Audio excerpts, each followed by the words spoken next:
पिछले वीडियो में हमने देखा था प्लाज्मा और आरबीसी देख लिया था।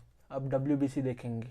ठीक है, प्लाज्मा में क्या होता है क्या नहीं होता है वो आप पिछली वीडियो में जाके देख सकते हैं। आरबीसी में क्या है क्या नहीं है वो भी आप पिछली वीडियो में जाके देख सकते हैं। अब इस वीडियो में हम डिस्कस करेंगे डब्ल्यूबीसी और प्लेटलेट्स। ठीक है, डब्ल्यूबीसी का दूसरा नाम क्या है आपको पता नहीं होगा तो ल्यूकोसाइट ये नाम है, और प्लेटलेट्स का दूसरा नाम है थ्रोम्बोसाइट्स। अब हम डब्ल्यूबीसी के देखेंगे और पूरा हम अब एनसीईआरटी बेस देखेंगे। अब एनसीईआरटी देखेंगे। अब हम डब्ल्यूबीसी के बारे में देखेंगे। डब्ल्यूबीसी का फुल फॉर्म है वाइट ब्लड सेल्स, और वो कलरलेस होती है। ठीक है, लैक ऑफ क्यों कलरलेस होती है? क्योंकि लैक ऑफ हीमोग्लोबिन, किसके हीमोग्लोबिन नहीं होता है उसमें, इसीलिए वो कलरलेस होती है। और उसमें न्यूक्लियस प्रेजेंट होता है, और एवरेज ब्लड में होता है 6000 to 8000 mm 10⁻³ पावर -3 ब्लड में होता है। और इसके दो टाइप होते हैं डब्ल्यूबीसी के, एक होते ग्रैनुलोसाइट्स और एक होते अग्रैनुलोसाइट। ग्रैनुलोसाइट्स में क्या आते हैं? न्यूट्रोफिल्स, इओसिनोफिल्स और बेसोफिल्स। और ये आते हैं डिफरेंट टाइप्स ऑफ ग्रैनुलोसाइट्स। और ल्यूकोसाइट्स और मोनोसाइट्स ये आते हैं अग्रैनुलोसाइट्स में। अब हम बात करेंगे न्यूट्रोफिल्स क्या है। न्यूट्रोफिल्स है मोस्ट अबंडेंट होते हैं। अब यहाँ हम लिखेंगे neutrophils N for neutrophils. Neutrophils कितने होते हैं? Percentage 60 to 65%। न्यूट्रोफिल्स के बाद क्या? Neutrophils is most abundant. Total WBC में इतने आते हैं 60%, 60 to 65% आते हैं। और अब हम बेसोफिल्स बहुत कम मात्रा में होते हैं, और वो होते हैं बेसोफिल्स, बी फॉर बेसोफिल्स। वो होते 0.5 to 1% ब्लड में प्रेजेंट होते हैं। अब यहाँ सेंटेंस देखो, न्यूट्रोफिल्स एंड मोनोसाइट्स कितना प्रेजेंट होता है ये देख लो। M for monocytes 6 to 8%। कितना होता है? 6 to 8% monocytes are phagocytotic cells which can destroy foreign organism enter into body. मतलब इन दोनों का काम क्या है? इन दोनों का काम है जो बाहर के जो जितने भी ऑर्गेनिजम्स हमारे बॉडी में एंटर करने के बाद उनको डिस्ट्रॉय करना इनका काम है। ठीक है, basophil secrete histamine, serotonin and heparin. अब हम देखेंगे इओसिनोफिल्स कितने परसेंट का है? इओसिनोफिल्स है 2 से 3%। ठीक है, eosinophils in fact and are also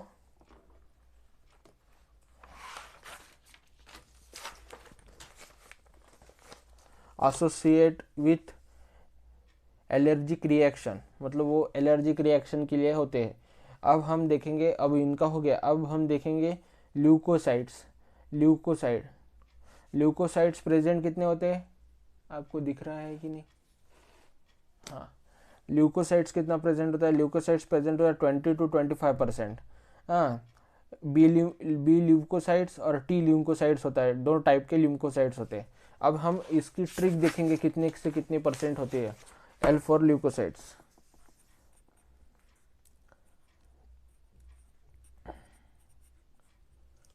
20 से 25% होता है। अब हम इसकी ट्रिक देखेंगे। इसको सपोज सीक्वेंस पूछा गया कि पेपर में कि neutrophils, basophils, monocytes, eosinophils and leukocytes का ये प्रॉपर सीक्वेंस लगाओ परसेंटेज के हिसाब से, तो आपको कैसा लगाना चाहिए। तो इसके लिए मैंने एक ट्रिक डेवलप की है, वो आपको बहुत ईजी जाएगी। ठीक है, उस ट्रिक का ना उस ट्रिक को कैसे करना है अब ये देख लो। देखो, हाँ, नेपाल, ला, मी, एलिफंट, बगीतला। ठीक है, इसका ये सीक्वेंस है। क्या सीक्वेंस है? नेपाल, ला, मी, एलिफेंट, बगीतला। 60, 20, 20 के बाद 20 के बाद इसको 3 से डिवाइड कर दिया तो 8 या 6 के बीच में, और ये इसको और 3 से डिवाइड कर दिया तो आएगा 2, 2 से 3, और इसका होगा 0.5। ये देख लो, ये हो गया अपना सीक्वेंस। अब हम प्लेटलेट्स पे आ जाएंगे। प्लेटलेट्स को और दूसरा नाम क्या है? थ्रोम्बोसाइट्स। क्या नाम है? थ्रोम्बोसाइट्स। प्लेटलेट्स का दूसरा नाम है थ्रोम्बोसाइट्स। और ये प्लेटलेट्स कहाँ पे फॉर्म होते हैं? Special cells of bone marrow. कहाँ पे फॉर्म होते हैं? बोन मैरो में फॉर्म होते हैं। ठीक है, उसके बाद हमने उसका नॉर्मल ब्लड में कितने होते हैं? तो वो होते 1,50,000 से लेके 3,50,000 mm-3। उसका उतना ये है, एक एडल्ट में होते हैं। और उसके बाद हाँ, सपोज प्लेटलेट्स का काउंट कम हो गया हमारे बॉडी में, सपोज प्लेटलेट्स कम हो गए तो इन क्लॉटिंग फैक्ट मतलब क्लॉट नहीं होगा ब्लड। सपोज आपके बॉडी में प्लेटलेट्स कम हो गए और आप फिर उसके बाद आपको कुछ ऐसा इंजरी होने के बाद आपका ब्लड लॉस बहुत जाएगा, ब्लड क्लॉट नहीं होगा। ठीक है, अब हम देखेंगे अब हम देखेंगे अब हम देखेंगे A B O blood grouping. ये क्या होता है? एंटी अब ये देख लो, ये जो टेबल है, ये टेबल पे ही सब कुछ, ये इतना इतना पढ़ने की कोई ज़रूरत नहीं है। ये टेबल आपने देख लिया, हो गया आपका पूरा काम। तो टेबल देख लो अब। ब्लड ग्रुप, ये ब्लड ग्रुप है। ब्लड ग्रुप कौन से होते हैं? ए बी और ओ, इतने ब्लड ग्रुप होते हैं।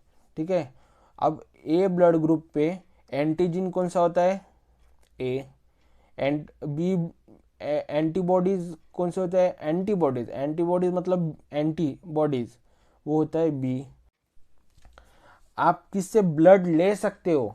मतलब डोनर है, डोनर मतलब आप किससे ब्लड ले सकते हो? आपका सपोज ब्लड ग्रुप ए है, तो आपको कौन कौन दे सकता है ब्लड ग्रुप? कौन कौन दे सकता है? वो दे सकता है ए ओ।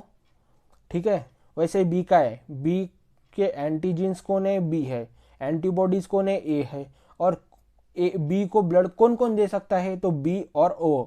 ठीक है, उसके बाद उसके बाद ए बी ऐसा, सपोज आपका ब्लड ए बी होगा, मतलब ए बी ग्रुप होगा ब्लड ग्रुप आपका, तो आपको यूनिवर्सल रिसेप्टर बोला जाएगा। मतलब आप किसका भी ब्लड ले सकते हो, ए बी का भी ले सकते हो, ए का भी ले सकते हो, बी का भी ले सकते हो, और ओ का भी ले सकते हो। ठीक है, अब हम आगे बढ़ेंगे। ब्लड ग्रुप ओ में कैसा है? ओ में है एंटीजेंस होते ही नहीं है, एंटीबॉडीज ए भी होता है और बी भी होता है। तो उसके वजह से डोनर सिर्फ और सिर्फ ओ ग्रुप के लिए सिर्फ एक ही है, वो है ओ। अब हम ये नीचे देखेंगे, यूनिवर्सल डोनर और यूनिवर्सल रिसेप्टर कौन है? तो यूनिवर्सल डोनर और यूनिवर्सल रिसेप्टर है, ये ऐसा लिख देता हूँ नीचे, यूनिवर्सल डोनर डी है ओ, मतलब ये ओ ग्रुप किसी को भी चलेगा। आपका ब्लड ए हो या बी हो या ए बी हो या ओ हो, कुछ भी हो, आपको ब्लड ओ का भी चल जाएगा।